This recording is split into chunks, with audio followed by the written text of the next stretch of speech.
In 1982, a fresh-faced, young, dumb, and full of gum Batman QC sat down to watch the very first episode of a new series entitled Knight Rider.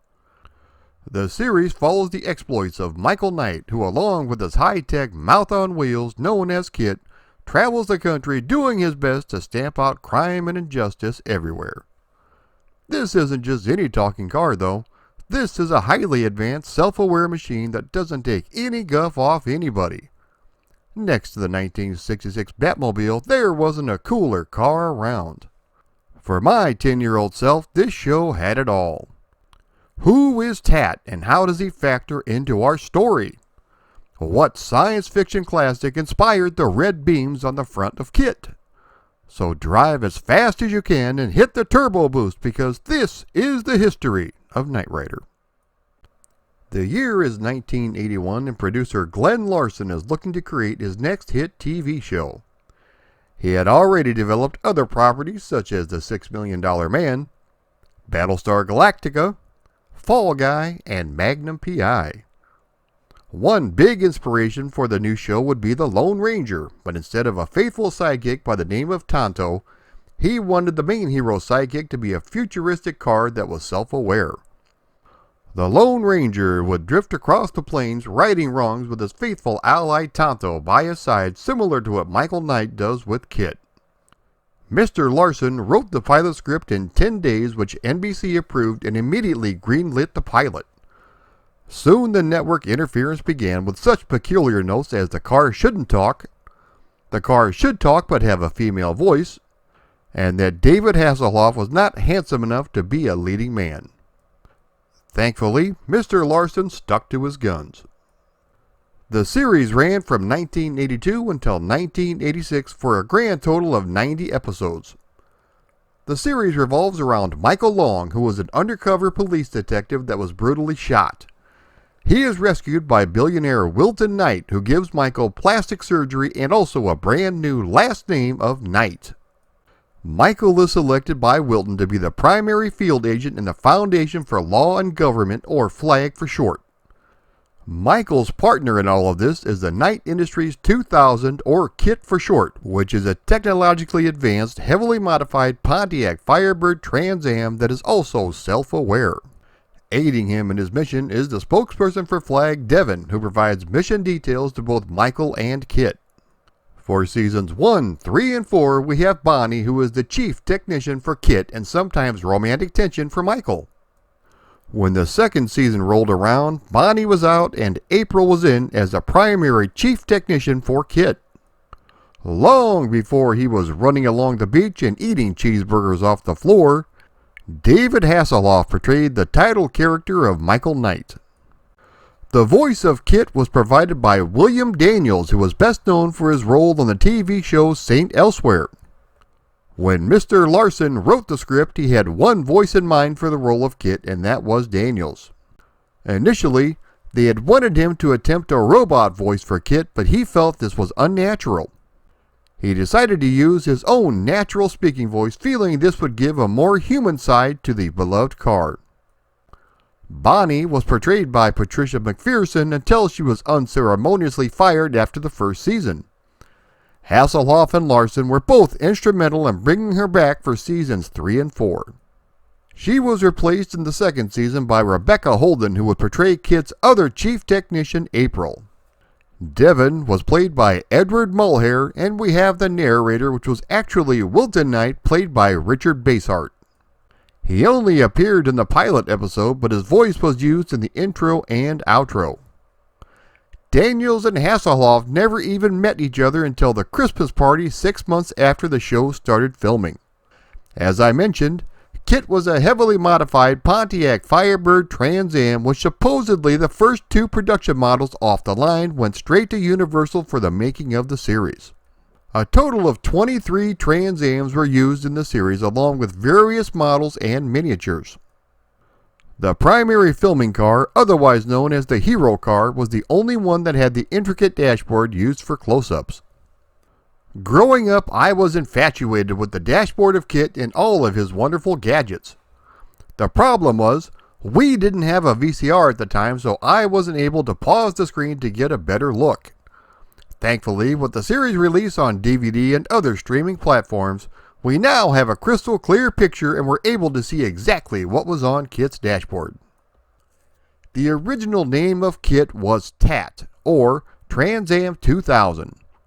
Partway through filming, Pontiac went to the producers and asked that they stop referring to the car as a Trans Am because people were coming to the company asking where they could purchase one, especially one with a red light on the front. At this point, Michael started referring to the car as a T-top instead. The scanning red light on the front of KITT was inspired by Larson's other creation, the Cylons in Battlestar Galactica. Speaking of red lights, the voice modulator that was used whenever KITT would talk is because Mr. Larson wanted the car to have a heartbeat to go along with the voice. The modulator did go through a design change in Season 1. George Barris, who also created classic TV cars such as the Munsters coach, the General Lee, the Beverly Hillbillies truck, and of course the Batmobile, helped design KITT as well. The classic theme song is a mixture of Cortez de Bacchus and also Harry Thuman's Sphinx. Take a listen and you'll hear what I mean.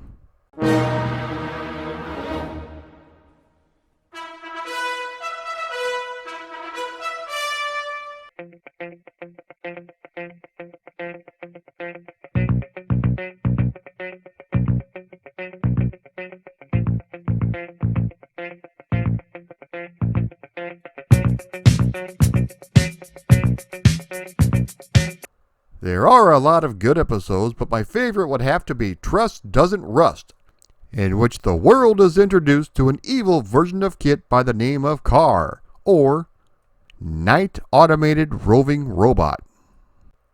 Car was voiced by the legendary Peter Cullen, who did the voice of Optimus Prime on the Transformers cartoon. It's pretty cool seeing the two dueling cars go at it at the end of the episode.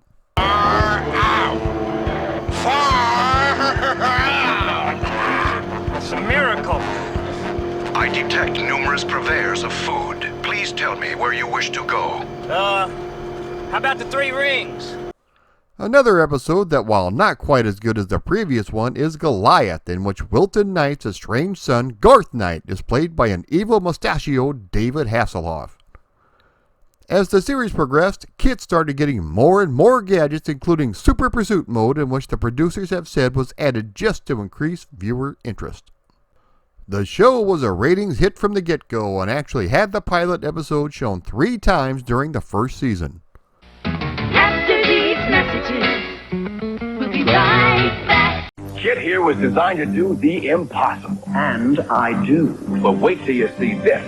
Rough Riders Impossible. The Knight Rider Impossible set takes on impossible angles and hangs tough. With all this twist and turn and track, this car does things even KITT can't do. Now, wait a minute. There's also the KITT computer headquarters to charge up and move out. Hey, KITT, this set is really something. Don't get carried away. The Knight Rider Impossible set from LJN. Of course, if you had a hit TV show that was geared towards kids, there would be lots of merchandise. We received everything from model kits, crash sets, slot cars, die-cast cars, and the coolest collectible, which I always wanted as a kid, was the Knight 2000 voice car, which included a large version of KITT with opening doors, a Michael Knight figure with David Hasselhoff's trademark poofy hair. But the absolute best feature is that the car would actually speak 6 lines by pushing down on the license plate. Wow, the 19,000! Call me KITT, for short. It talks! What is our next mission? Push the license plate.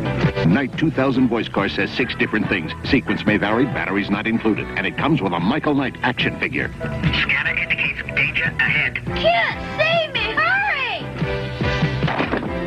This was Knight's lucky day. The Knight 2000 voice car comes with a Michael Knight action figure. From Kenner. Midway through Season 3, ratings had started a steady decline, and by the end of Season 4, it was all over for Knight Rider. After 90 episodes, Michael Knight and KITT would ride off into the sunset looking for their next adventure. There have been a few attempts over the years to revive the series, including Knight Rider 2000, which was a TV movie that starred David Hasselhoff and William Daniels back as the voice of KITT. Knight Rider 2010, which aside from a talking car had little to do with the original TV show. And Team Knight Rider, which was a team of high-tech crime fighters put together by Flag. This was a TV show that lasted 22 episodes and ran from 1997 to 1998. Another made-for-TV movie was released in 2008 simply titled Knight Rider, which served as a backdoor pilot for a TV series. Val Kilmer provided the voice of KITT, and David Hasselhoff had a brief cameo as Michael Knight. A series was commissioned and ran for 17 episodes before it was canceled. There have been a few video games based on the series, starting with the 1986 Ocean Software release on various 8-bit computers. Apparently the game was delayed by 18 months, and this was the direct we were given when the game was finally released. To be honest, I've had better bowel movements than this. It looks like it was cobbled together over the course of a 3-day bender, just narrowly missing a deadline. Of course, with any TV adaptation, the graphics are not going to be up to snuff, especially on the technology we had available at the time. Good graphics are only part of the equation, as it has to have good gameplay, which unfortunately this one falls on its face. You can either control the car itself or choose to shoot missiles out of the sky. On the Commodore 64 version, you can at least go off the road, but with the Spectrum and Amstrad versions, you have an invisible barrier that will not let you. At the conclusion of each driving level, you enter an operations building that is viewed from an overhead perspective similar to the arcade game Crackdown. You control Michael as he navigates the building while avoiding all the guards. If you happen to make it to the end of the level, you are given a clue related to the terrorist plot. You then select another city and repeat the whole process. The sound effects are pure queef nasty, but at least the 64 version has a decent rendition of the Knight Rider theme. I've played some bad racing games in my life, including Chase HQ and Hard Driving on the 64, and while this one isn't as bad as those, it's not very good either.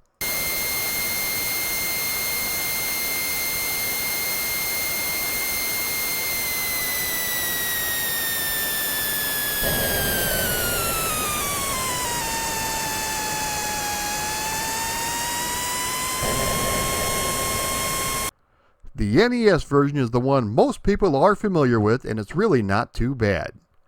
Let's get Captain Obvious out of the way and just point out that this is a Chase HQ clone, but what else would you expect from a game based on a talking car with weapons out the wazoo? There is some slowdown, and it comes from the developers trying to put too much in too fast, which is kind of how I ended up with my daughter. As the story goes, terrorists have infiltrated a U.S. military site, and it's up to Michael and KITT to chase them across the country and thwart their dastardly plans. There are 2 modes available, with the first one being a mission or story mode. The game is similar to both Chase HQ, and with a little bit of machine gun loving from the arcade game Road Blasters thrown in. There are 3 types of vehicles in this mode: red, which are the enemies; blue, which are the civilians; and yellow, who are the enemies that carry power-ups. If you shoot blue vehicles or civilians, deductions will be made from the timer. There is some slowdown, and it comes from the developers trying to put too much in too fast, which is kind of how I ended up with my daughter. A third of the screen is taken up by the heads-up display, with the red scanner that should be facing out towards traffic, for some odd reason is facing towards you. That is a pretty big detail to get wrong. After getting your assignment from Devin, Bonnie will give you 5 upgrades to add or remove as you see fit. You race around the country chasing bad guys with various weapons such as machine guns, lasers, and missiles. You only start with the machine guns, as the other 2 need to be acquired. You also have your turbo boost to use, which is great to get you out of a tight spot. The game does have various power-ups you pick up, including time extensions, gas, and more lives. A handy and dandy password feature is also present. The graphics are done fairly well, but if you stripped out the KITT heads-up display, you would have no idea this was a game based on Knight Rider. The sound effects are okay, but the iconic theme song is completely missing.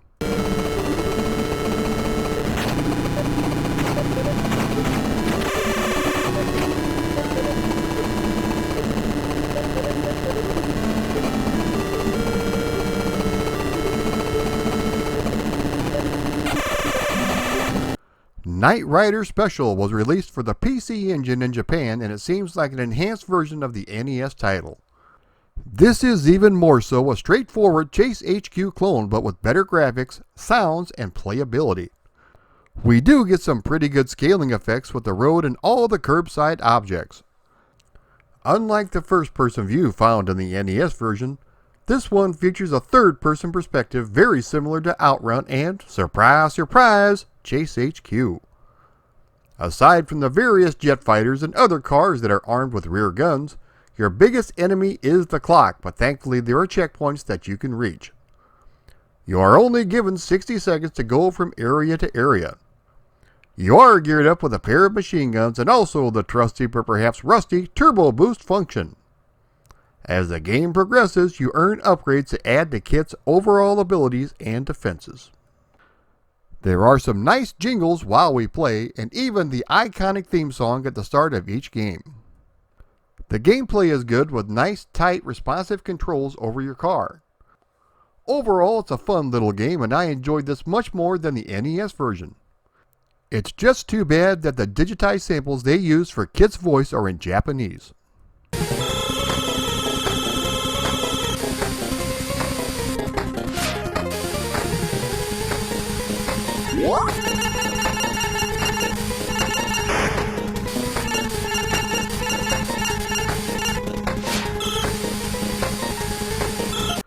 Knight Rider the game was released for PlayStation 2 and PC in 2004.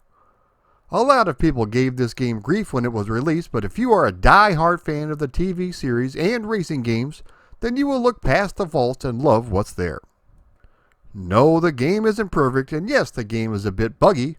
The voice acting is also a bit on the weak side, but the gameplay is still fun with you having control of KITT, driving around with Michael, getting into various adventures.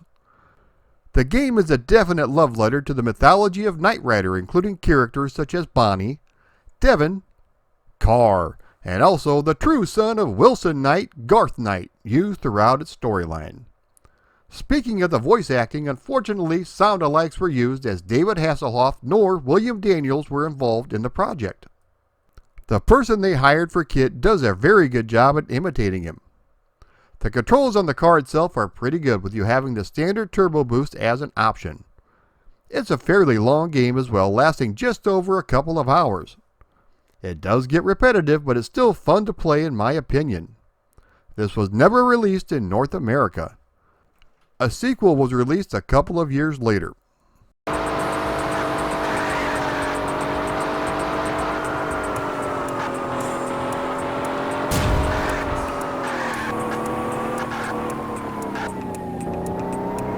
Okay, we're here.